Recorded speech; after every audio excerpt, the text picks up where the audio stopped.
혜나나 안녕. 오늘은 디데이 45일이야. 오늘도 아침 9시부터 공부를 하러 와서 아침에 운동 겸 청소를 좀 하고 어저께 동영 모의고사를 풀어본 공법을 조금 더 강의를 좀 듣고 이제 민법을 10시부터 10시 반부터 이제 풀었거든. 그래서 동영 모의고사 오늘 1회를 풀었는데 지금까지 10문제밖에 못했어. 하나하나 다 씹어 먹으려고 했더니 정말 한 문제 가지고 이해가 안 돼서 한 20분, 30분을 애먹었거든. 확실하게 확 외워버리려고. 그래서 1번부터 10번까지밖에 공부 못했어. 근데 이제 요약 정리하고 그러면 오래오래 기억이 남을 것 같아. 엄청 많이 곱씹고 1번부터 40번까지 다 풀긴 했거든. 다 풀고 그 다음에 교수님 이제 해설 강의 들으면서 하고, 그리고 내가 들어도 이해가 안 되는 거는 요약집 찾아보고 그렇게 했어. 1번 문제 동영 모의고사 우리 1번 문제, 반사회적 법률 행위로서 무효가 아닌 것은 1번 도박으로 인한 채무의 변제를 위하여 토지를 양도하는 계약을 체결한 경우. 2번 법률행위 성립 과정에서 불법적 방법이 사용된 경우. 3번 혼인 외의 성관계를 유지하기 위하여 증여 계약을 체결한 경우. 4번 소송에서 사실대로 증언해 줄 것을 조건으로 통상적 수준을 현저하게 넘은 대가를 지급하기로 약정한 경우. 5번 부동산의 제2 매수인이 매도인의 배임 행위를 적극 종용하여 이중 매매를 한 경우. 다시 문제. 반사회적 법률 행위로서 무효가 아닌 것은, 이거는 민법 제 103조 103조 그렇지? 그치? 반사회 질서 행위, 반사회 질서 행위 제 103조. 그래서 법률 행위가 사회 질서에 위반되었는지의 여부는 법률 행위 시를 기준으로 판단해야 한다. 그래서 103조 위반에 대한 내용이잖아. 나는 반사회적 법률 행위 무효가 아닌 것은 난 문제 이해하고, 하여튼 이게 좀 어렵거든? 그래서 나 혼자 반사회적 법률 행위는 나쁜 행위다, 매매를 맞은 행위다 이렇게 했지. 반사회적 법률 행위는 사회 질서에 위배되는 행위라는 뜻이잖아. 나쁜 행동. 그래서 그거의 결과는 무효다. 그래서 1번 도박으로 인한 채무 변제를 위하여, 이게 키워드거든. 도박으로 인해서 채무 변제를 위하여 토지를 양도, 토지 양도가 주가 아니라 도박으로 인한 채무의 변제를 위하여 토지를 양도, 파는 거니까 토지를 양도하는 계약을 체결하는 거기 때문에 이거는 반사회적 법률 행위야. 그래서 이거는 무효. 딩동댕 맞고. 그 다음에 이제 3번 지문, 혼인 외의 성관계를 유지하기 위하여 증여 계약을 체결한 경우. 혼인 외의 성관계를 유지하기 위하여, 혼인 외니까 결혼한 사람 이외의 사람과 관계를 맺기 위해서 증여 계약을 해준다라는 약속이잖아. 그러니까 이거는 사회 질서에 어긋나는 행위지. 그래서 이거는 반사회적 법률 행위야. 그래서 무효. 그리고 4번 지문, 소송에서 사실대로 증언해 줄 것을 조건으로. 여기까지는 정상적이거든. 증언해 주는 거는 당연한 거니까. 근데 그 뒤에 지문이 통상적 수준을 현저하게 넘은 대가를 지급하기로 약정한 경우. 그럼 이거는 반사회적 법률 행위야. 그래서 무효가 아니고. 자, 5번 지문, 부동산의 제1 매수인이면 갑이 매도인, 을이 매수인 하면 제1 매수인이 을이잖아. 근데 제2 매수인이면 갑을 병할 때 병. 근데 제2 매수인이 매도인의 배임 행위를 적극 종용이라는 뜻이 적극 가담이라는 말이랑 똑같아. 적극 종용하여 이중 매매를 한 경우. 그러니까 배임 행위를 했다는 거잖아. 그치? 그리고 이거는 반사회적 법률 행위니까 무효. 그래서 5번 지문, 부동산의 제2 매수인이 매도인의 배임 행위를 적극 종용하여 적극 가담하여 이중 매매를 한 경우, 이것도 반사회적 법률 행위니까 무효. 딩동댕. 2번 지문, 법률 행위 성립 과정에서 불법적 방법이 사용된 경우. 여기서 불법적 방법이 이꼬르 강박이야. 강박을 불법적 방법이라고도 한대. 나 지금 알았어. 그래서 법률 행위 성립 과정에서 불법적 방법이 사용된 경우, 이거는 무효가 아니야. 왜냐면 이거는 법률 행위 과정이잖아. 어쨌든 법률 행위 시 행위 과정. 어쨌든 이게 정답이야. 그다음에 2번. 더 설명하면 꼬일 것 같아. 네, 아는 지식이 깊지는 않기 때문에. 2번 가지고 한 30분 헤맨 것 같아. 이게 불공정한 법률 행위에 대해서 내가 딱 정립이 안 돼 있으니까 엄청 헤맸어. 그래서 동영상 계속 반복해서 보고 요약집 계속 봤거든. 덕분에 다른 지문도 많이 공부했지. 백사조 많이 봤어. 문제. 불공정한 법률 행위에 관한 설명으로 옳은 것은 1번. 불공정한 법률 행위로 무효가 된 행위의 전환은 인정되지 않는다. 2번. 불공정한 법률 행위라도 당사자가 무효임을 알고 추인한 경우 유효로 될 수 있다. 3번. 불공정한 법률 행위에 해당하는지 여부는 그 행위의 효과가 발생한 때를 기준으로 판단한다. 4번. 불공정한 법률 행위의 요건을 갖추지 못한 법률 행위도 반사회 질서 행위가 될 수 있다. 5번. 증여와 같이 아무런 대가 관계없이 당사자 일방이 상대방에게 일방적인 급부를 하는 행위도 불공정한 법률 행위가 될 수 있다. 다시 2번은 불공정한 법률 행위. 불공정한 법률 행위는 제104조. 104조 불공정한 법률 행위에 대한 건데, 불공정한 법률 행위에 관한 설명으로 옳은 것은 1번 지문.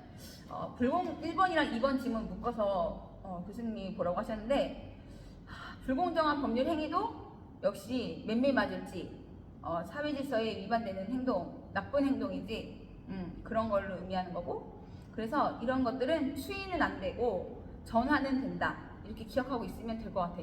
나는 30분 고민하다가 이걸로 그냥 마무리했거든? 도대체 이 1번, 2번 지문을 같이 교수님이 묶어서 해석하라는데 나는 도대체 모르겠어. 그래서 1번 지문이 불공정한 법률 행위로 무효가 된 행위의 전환은 인정되지 않는다. B. 전환은 인정된다. 그리고 2번 지문. 불공정한 법률 행위라도 당사자가 무효임을 알고 추인한 경우 유효로 될 수 있다. B. 불공정한 법률 행위는 추인은 안 된다. 그렇게 하면 되고. 3번 지문. 불공정한 법률 행위에 해당하는지의 여부는 그 행위의 효과가 발생한 때를 기준으로 판단한다. 이 불공정한 법률 행위에 해당하는지의 여부는 법률 효과가 발생한 때가 아니라 법률 행위시를 기준으로 판단한다. 딩동댕. 4번 지문. 불공정한 법률 행위의 요건을 갖추지 못한 법률 행위도 반사회 질서 행위가 될 수 있다. 다시, 불공정한 법률 행위의 요건을 갖추지 못한 법률 행위도 반사회 질서 행위가 될 수 있다. 딩동댕. 이게 아직까지 시험에 안 나온 지문이라고 하셨거든. 나올 확률이 아주 높은 지문. 다시 한번. 불공정한 법률 행위의 요건을 갖추지 못한 법률 행위도 반사회 질서 행위가 될 수 있다. 5번 지문. 증여와 같이 아무런 대가 관계없이 당사자 일방이 상대방에게 일방적인 급부를 하는 행위도 불공정한 법률 행위가 될 수 있다.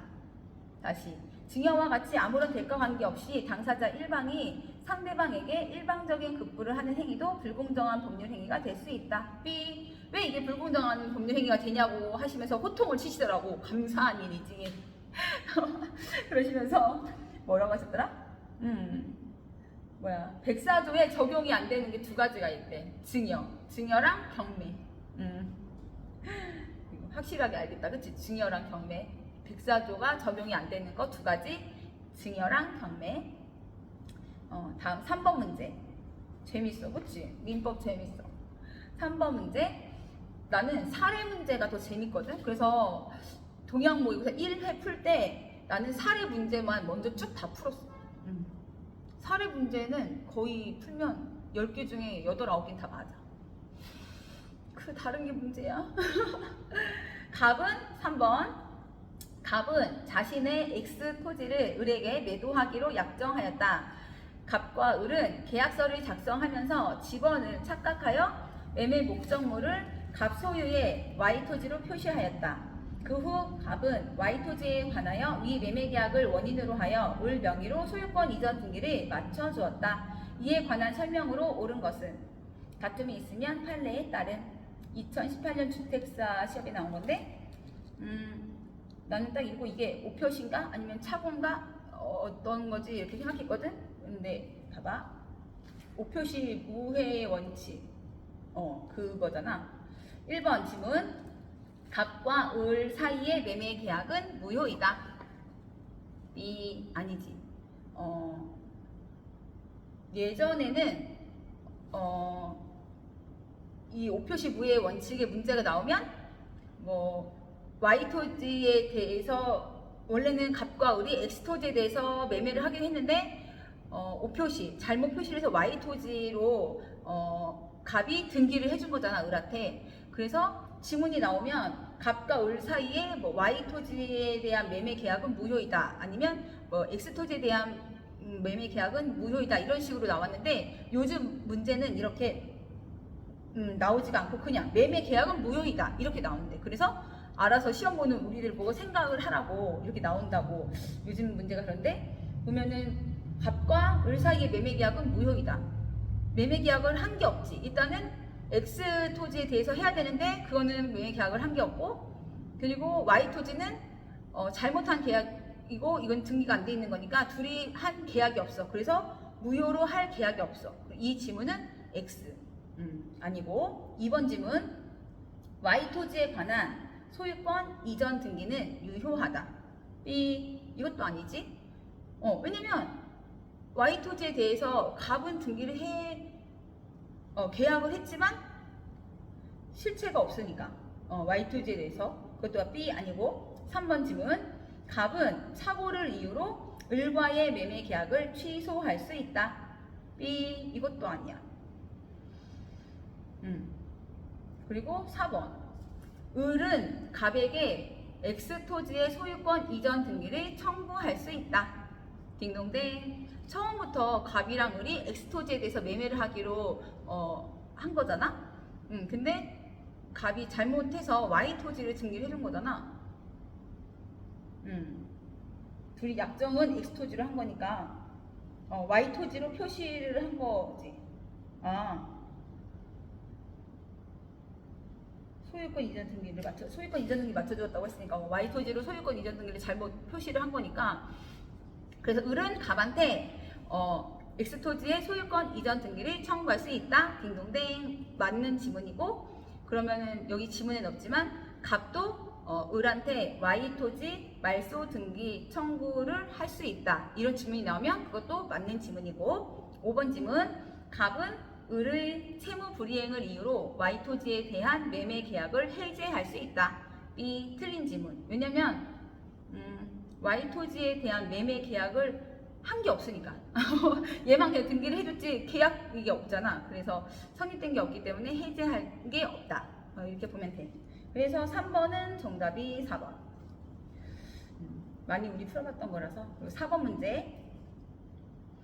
이거는 사회 문제가 아닌 거니까 자신이 없어.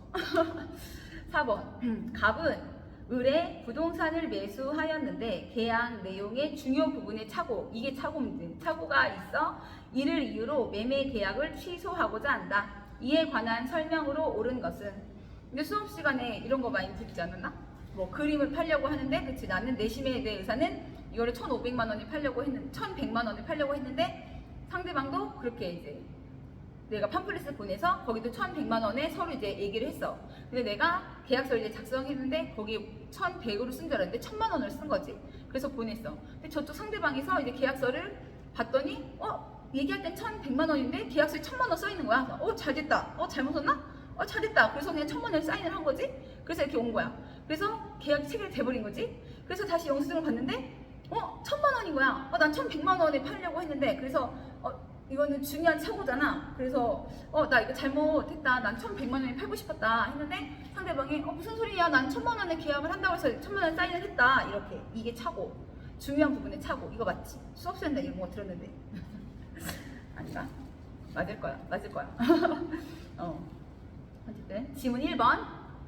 하자 담보 책임과 착오의 요건을 갖춘 경우 갑은 하자 담보 책임을 물을 수 있을 뿐이고 착오를 이유로 매매 계약을 취소할 수는 없다. 취소할 수 있대. 잠깐만, 5번 질문부터. 갑은 계약 내용에 착오가 있었다는 사실과 함께 만일 그 착오가 없었더라면 의사표시를 하지 않았을 것이라는 점도 증명해야 한다. 딩동댕. 이게 옳은 질문이고, 이제 틀린 질문. 하자 담보 책임과 착오의 요건을 갖춘 경우 갑은 하자 담보 책임을 물을 수 있을 뿐이고 착오를 이유로 매매 계약을 취소할 수는 없다. 취소할 수 있고. 2번. 갑의 매매 계약 취소가 인정되기 위해서는 갑은 자신에게 중대한 과실이 없었음을 주장 증명하여야 한다. 이거는 1, 2, 3, 4번이 어디가 틀렸는지 나는 잘 모르겠어. 이게 해설집이 없거든. 아까 수업을 들어도 이거는 내가 잘 몰라서 4번은 나중에 설명하도록 하겠습니다. 패스하고 5번. 나도 지금 읽으면서 내가 이걸 확실히 아는지 모르는지 지금 확인하는 거야. 내가 이렇게 설명을 할 수 있는 거는 내가 확실하게 알고 공부가 된 거고, 내가 이렇게 설명을 못하는 거는 이제 나도 모르는 거니까, 이거는 다시 공부해야겠다. 이제 확실하게 내가 알고 모르는 거를 이제 체크하는 거지. 좋다, 그치? 의사표시의 효력 발생에 관한 설명으로 옳지 않은 것은 1번. 정답도 몰라. 잠깐만. 의사표시의 효력 발생에 관한 설명으로 옳지 않은 것은 1번. 도달주의의 원칙은 채권 양도의 통지와 같은 준법률 행위에도 유추 적용될 수 있다. 2번. 의사표시의 부도달 또는 연착으로 인한 불이익은 특별한 사정이 없는 한 표의자가 이를 부담한다. 3번. 의사표시자가 그 통지를 발송한 후 제한 능력자가 되었다면 특별한 사정이 없는 한 그 의사표시를 취소할 수 있다. 4번. 수령 무능력자에게 의사표시를 한 경우 특별한 사정이 없는 한 표의자는 그 의사표시로서 수령 무능력자에게 대항할 수 있다. 5번. 상대방이 정당한 사유 없이 의사표시 통지의 수령을 거절한 경우 상대방이 그 통지의 내용을 알 수 있는 객관적 상태에 놓여 있을 때에 의사표시의 효력이 생기는 것으로 보아야 한다. 다시 문제. 잠깐만. 의사표시의 효력 발생에 관한 설명으로 옳지 않은 것은 의사표시의 효력 발생에 관한 설명으로 옳지 않은 것은 1번. 도달주의의 원칙은 채권 양도의 통지와 같은 준법률 행위에도 유추 적용될 수 있다. 딩동댕. 옳은 질문인데 도달주의의 원칙은 도착해야지. 도달주의의 원칙은 채권 양도의 통지와 같은 준법률 행위에도 유추 적용될 수 있다. 도달주의의 원칙은 채권 양도의 통지와 같은 준법률 행위에도 유추 적용될 수 있다. 딩동댕. 2번. 의사표시의 부도달 또는 연착으로 인한 불이익은 특별한 사정이 없는 한 표의자가 이를 부담한다. 이게 기억난다. 하나씩.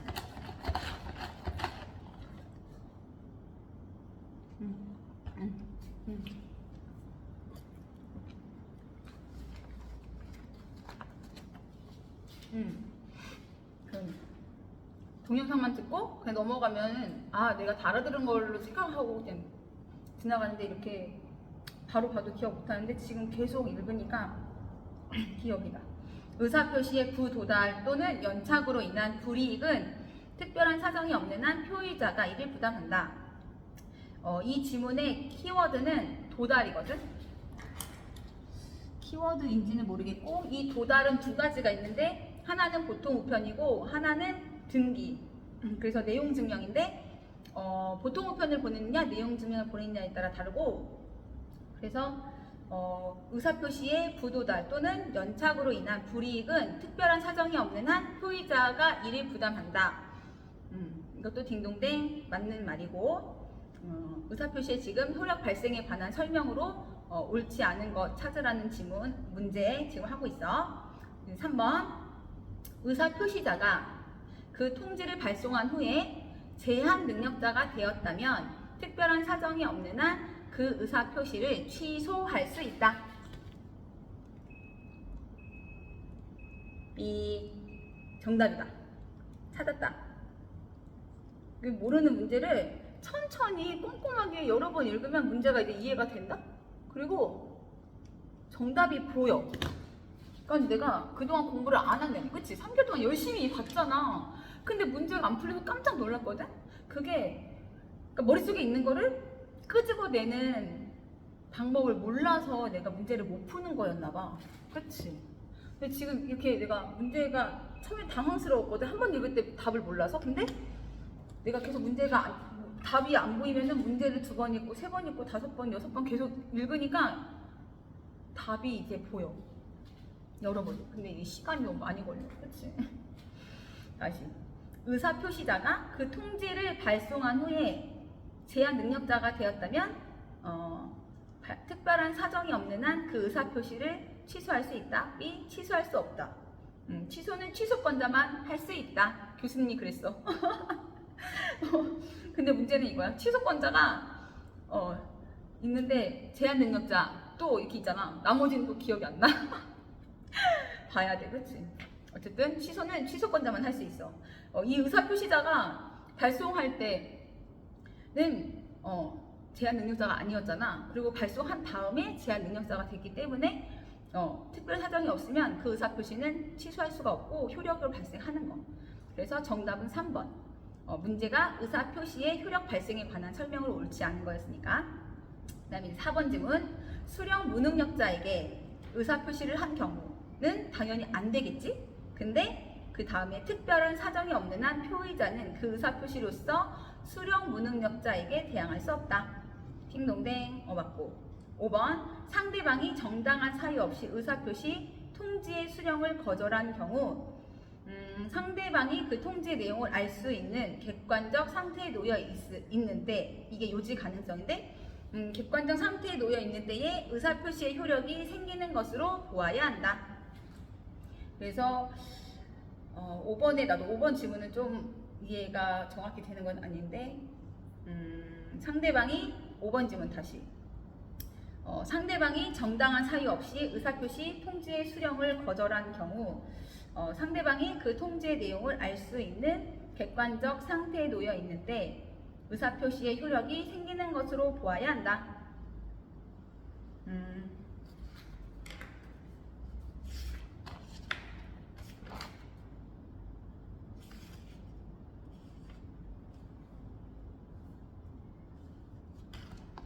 의사표시 요지 가능성 재밌다 그치? 요지 가능성 이건 외우는 거 있나?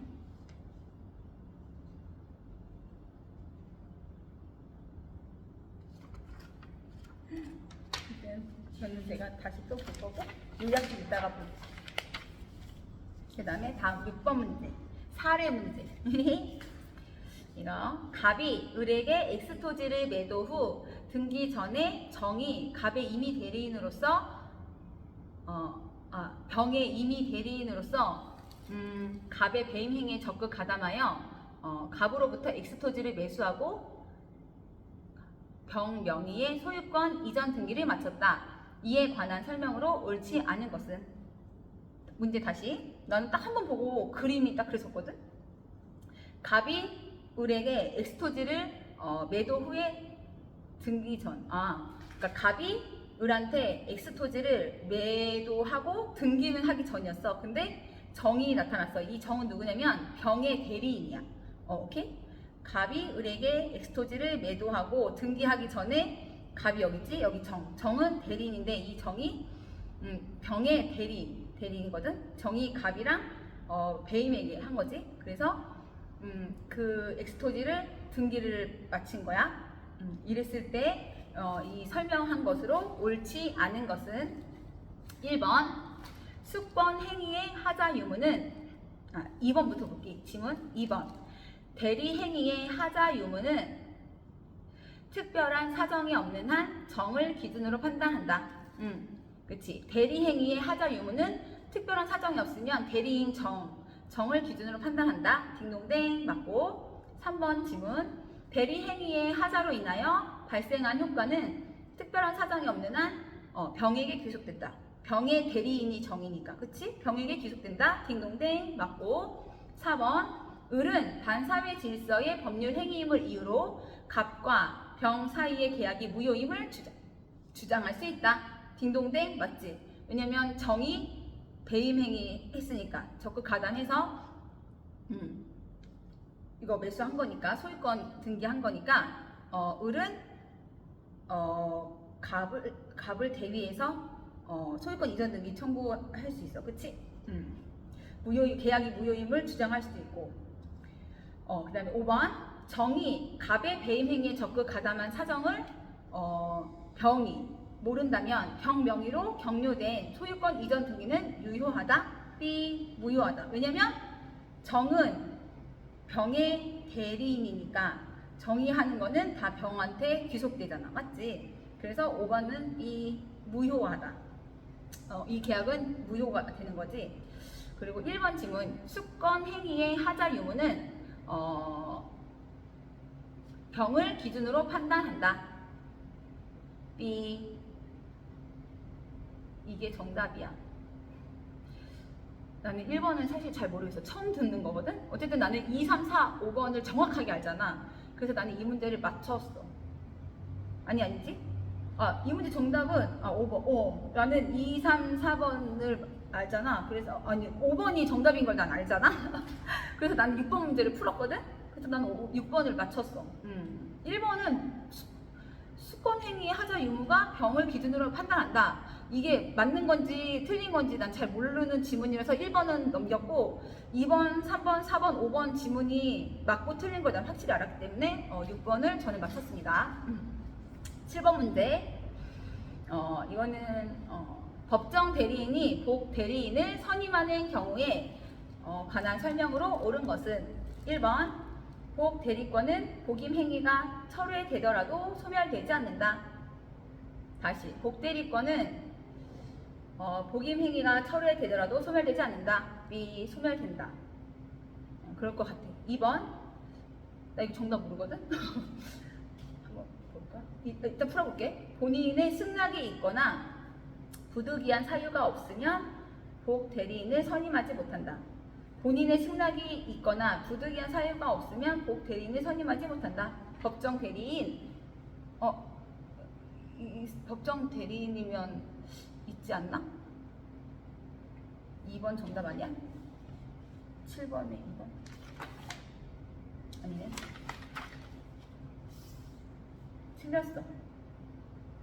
7번이 정답. 3번이거든. 부득이한 사유로 복 대리인을 선임한 경우 본인에 대하여 그 선임 감독에 관한 책임이 있다. 다시 문제가 법정 대리인이 복 대리인을 선임한 경우에 관한 설명으로 옳은 것은 3번 부득이한 사유로 복 대리인을 선임한 경우 본인에 대하여 그 선임 감독에 관한 책임이 있다. 띵동댕. 나머지 지문은 이해가 안 돼. 교수님이 평상시 언어로 얘기를 하셨는데 내가 긴장을 해서 그런지 이거는 꼭 외워야 되겠다 이런 생각을 해서 그런지 아니면 내가 이걸 다 문제를 1번부터 40번까지 풀었잖아. 근데 내가 이걸 몰라서 못 풀었거든? 풀다가 정답을 거기 못 쓴 문제란 말이야. 그래서 하여튼 들어도 모르겠어. 그래서 내가 따로 요약집을 보고 정리를 해야 될 것 같아. 확실하게 딱 분명하게 티가 난다, 그치? 8번 문제. 이거는 사례 문제인데 풀었는데 틀렸어. 갑으로부터 대리권을 수여받지 못한 을은 다시 풀 거야. 갑의 대리인이라 사칭하여 갑으로부터 대리권을 수여받지 못한 을은 무권 대리 얘기거든. 이거 갑의 대리인이라 사칭하여 갑의 토지에 대해 병과 매매 계약을 체결하였다. 갑을 병 사이의 법률 관계에 관한 설명으로 옳은 것은 다툼이 있으면 판례에 의한다. 1번 갑은 을의 대리 행위를 추인할 수 있으며 그 추인은 을이 아닌 병에게만 하여야 효력이 있다. B. 갑은 을의 대리 행위를 추인할 수 있고 병에게도 할 수 있다. 2번 갑이 추인하지 않고 을이 자신의 대리권을 증명하지 못한 경우 을은 자신의 선택에 쫓아 선이 무과실인 병에게 계약의 이행이나 손해배상 책임을 진다. 근데 이거 나 아는데 잘못 썼어. 답을. 바보. 을이 자신의 선택을 쫓아 선이 무과실인 병에게 계약의 이행이나 손해배상을 책임진다. 을이 자신의 선택 아니고 병의 선택에 따라서 선이 이제 어떻게 할지를 결정한다. 이거 알고 있었는데 정신을 똑바로 차리고 문제를 풀어야 될 것 같습니다. 3번 갑이 추인하면서 특별한 의사표시를 하지 않았다면 을의 대리 행위는 추인한 때로부터 갑에게로 효력이 생긴다.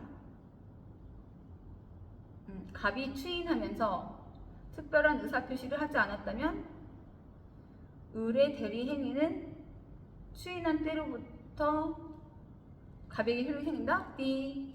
계약했을 때부터겠지, 그치? 3번도 정답 아니지? 아닐 것 같은데? 8번에 그렇네. 추인할 때가 아니라 계약했을 때부터, 그치? 다음 4번 병이 계약 당시에 을에게 대리권이 없다는 사실을 알았다면 철회권을 행사할 수 없다. 띵동댕. 맞아. 병이 악이었다면 철회권을 행사할 수 없어. 확실히 알았네. 5번 병은 갑에게 상당한 기간을 정하여 추인 여부의 확답을 최고할 수 있으며 갑이 그 기간 내에 확답을 바라지 아니하면 갑이 추인한 것으로 본다. B. 확답이 없으면 추인을 거절한 것으로 본다. 나 이거 지문 알아. 그럼 나는 4번도 알고 5번도 알고 1번도 알고 2번도 지문을 아니까 4번을 아니까 나도 이 문제 맞출 수 있네. 그치? 정신만 단단히 차리면 이것도 맞출 수 있는 지문이었네. 9번 법률 행위의 취소에 관한 설명으로 옳지 않은 것은 1번 착오로 인하여 취소할 수 있는 법률 행위를 한 자의 포괄 승계인은 그 법률 행위를 취소할 수 있다. 잠깐만.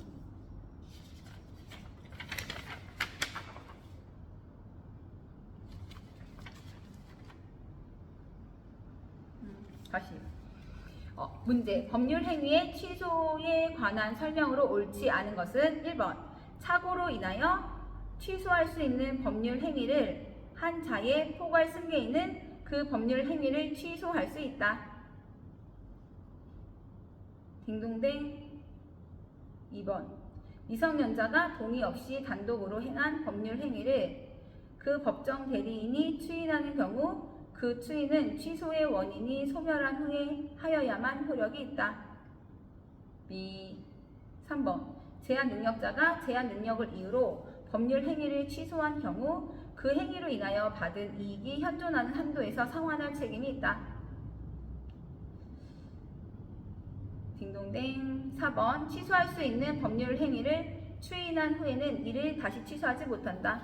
딩동댕. 5번 취소권은 추인할 수 있는 날로부터 3년 이내에 또는 법률 행위를 한 날로부터 10년 내에 행사하여야 한다. 딩동댕. 취소.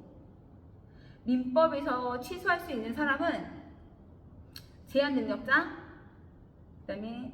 그리고 착오로 인해서 사기, 강박, 표의자, 그의 대리인, 법정 대리인, 그리고 승계인인데 특정 승계인, 포괄 승계인. 이 사람들이 취소권자래. 그래서 법률 행위의 취소에 관한 설명으로 옳지 않은 거 1번 착오로 인하여 취소할 수 있는 법률 행위를 한 자의 포괄 승계인은 그 법률 행위를 취소할 수 있다. 띵동댕. 맞네. 그치?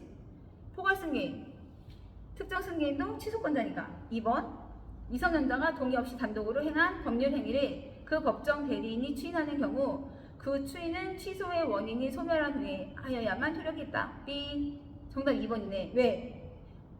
미성년자가 동의 없이 단독으로 행한 법률 행위를 그 법정 대리인이 그냥 법정 대리인은 그냥 취소할 수 있는 사람이거든? 추인 안 해도 돼. 근데 지문에는 그 추인은 취소의 원인이 뭐 소멸한 후 이런 거 필요 없어. 그냥 미성년자가 동의 없이 단독으로 행한 법률 행위를 그냥 그의 대리인이나 법정 대리인 그 사람은 취소권자야. 그래서 취소할 수 있습니다. 예. 우리 취소권자 외우면 되네. 취소권자, 제한능력자, 착오로 사기 강박당한 표의자, 제한능력자. 제한능력자는 착오나 사기 강박을 당한 표의자고, 그 다음에 미성년자의 대리인, 법정 대리인, 그 다음에 승계인은 특정 승계인, 포괄 승계인. 이렇게 세 가지. 오케이? 대박. 우리 이거 그래서 9번의 정답 2번. 그리고 3번 지문. 제한 능력자가 제한 능력을 이유로 법률 행위를 취소한 경우 그 행위로 인하여 받은 이익이 현존하는 한도에서 상환할 책임이 있다. 그렇지. 4번. 취소할 수 있는 법률 행위를 추인한 후에는 이를 다시 취소하지 못한다.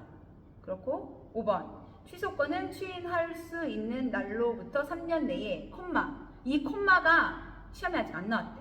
이 콤마가 오화일까요? 엔드일까요? 라고 교수님 물어보셨거든? 오화. 이거 3년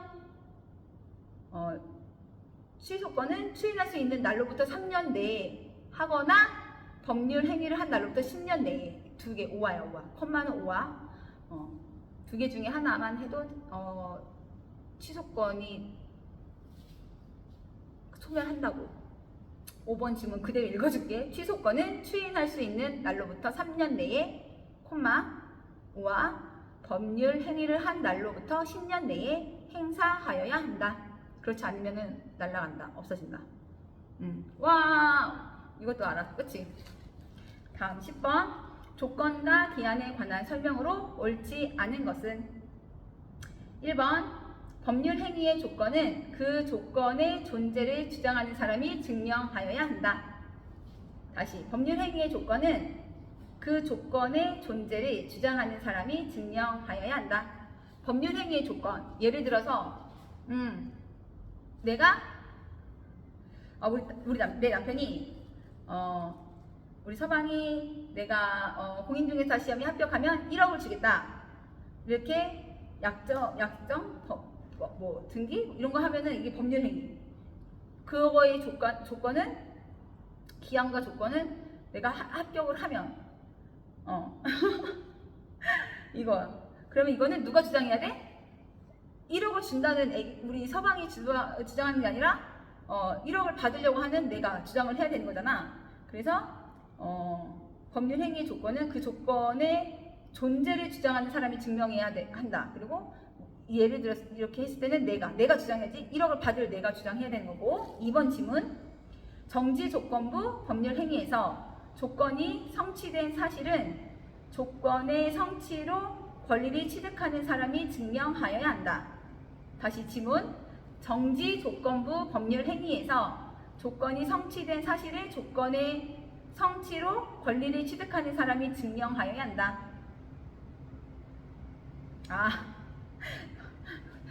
이거 설명한다는 생각에 1번은 법률 행위의 조건은 그 조건의 존재를 주장하는 사람이 증명해야 한다.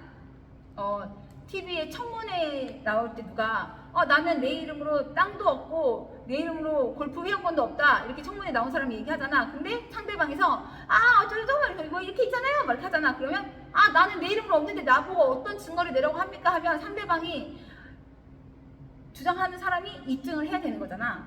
그 말이다. 1번 질문은 법률 행위의 조건은 그 조건의 존재를 주장하는 사람이 증명해야 한다. 자, 있잖아요. 너 막 재산 이런 거 있잖아. 빨리 그런 거 막 밝혀. 이렇게 하는 사람, 주장하는 사람이 증명해야 한다. 법률 행위의 조건은 이거고 2번 질문. 정지 조건부 법률 행위에서 조건이 성취된 사실을 조건의 성취로 권리를 취득하는 사람이 증명하여야 한다. 이게 지금 내가 얘기한 거. 이게 정지 조건부 법률 행위에서 조건이 성취된 사실을 조건의 성취로 권리를 취득하는 사람. 내가 권리를 취득하는 거잖아. 조건이 성취하면 그러니까 내가 증명해야 돼. 그렇지? 맞고 맞는 질문. 3번. 불능 조건이 정지 조건인 경우 그 법률 행위는 무효이다. 불정무. 불능 조건이 정지 조건인 경우 그 법률 행위는 무효이다. 불능 조건이 뭐야? 내가 떨어지면 정지 조건. 이제 1억 준다는 건 정지가 되는 거잖아. 그 법률 행위가 무효이다. 이제 없던 말로 하자 이거잖아. 불정무. 그러니까 우리 신랑이 내가 붙을 것 같아. 그래서 시험 보는 날 아침에 내가 물 먹는 거 있다 몰래 설사약을 탄 거지. 교수님이 이렇게 예를 들어주셨어. 그러면 그 법률 행위는 무효이다. 웃기다. 하여튼 불정무. 이거 맞는 말이래. 옳지 않은 것은 뭐야? 잠깐만. 무효이다. 뭐야? 문자가 끝나네. 10번. 이거 옳은 말이고. 불능 조건이 정지 조건이 불능 조건이 정지 조건이 뭐야? 이거 그거 아니야? 모르겠어. 아니야. 그러니까. 이제 불정무는 뭔지 모르겠고 4번 질문이 또 있거든. 조건의 성취로 불이익을 받을 당사자가 조건이 성취되면 불이익을 받을 당사자는 우리 서방님이잖아. 신성실에 반하여 조건의 성취를 방해한 경우 내 물에 설사약을 탄 경우지 처음부터 조건 없는 법률 행위로 본다. 처음부터 조건 없는 법률 행위로 보진 않지. B 틀린 지문이야. 처음부터 조건 없는 법률 행위를 보는 건 아니고 이 사람이 신성실에 반한 행동을 했기 때문에 나한테 그냥 돈을 주면 되는 거지. 내가 설사를 해서 시험을 못 봤으면 떨어졌어도 나한테 돈을 줘야 되는 거지. 이 사람이 신성실에 반한 행동을 했으니까. 근데 질문에 처음부터 조건 없는 법률 행위로 본다? B 그건 아니야. 조건 없는 법률 행위를 보는 건 아닙니다. 5번 질문. 기한 이익 상실의 약정은 특별한 사정이 없으면 형성권적 기한 이익 상실의 약정으로 추정한다. 다시 기한 이익 상실의 약정은 특별한 사정이 없으면 형성권적 기한 이익 상실의 약정으로 추정한다. 한 번 더. 기한 이익 상실의 약정은 특별한 사정이 없으면 형성권적 기한 이익 상실의 약정으로 추정한다. 띵동댕. 5번 질문 또 이해가 잘 안 되긴 한데 나머지 4개가 나는 이해가 이제 다 되거든. 그러면 난 또 이 문제를 풀 수 있는 거니까 이렇게 그래서 1번부터 10번까지의 문제를 마무리하고 내가 아까 이제 이해를 못한 문제가 있으니까 그거는 또 더 공부를 하도록 할게. 화이팅!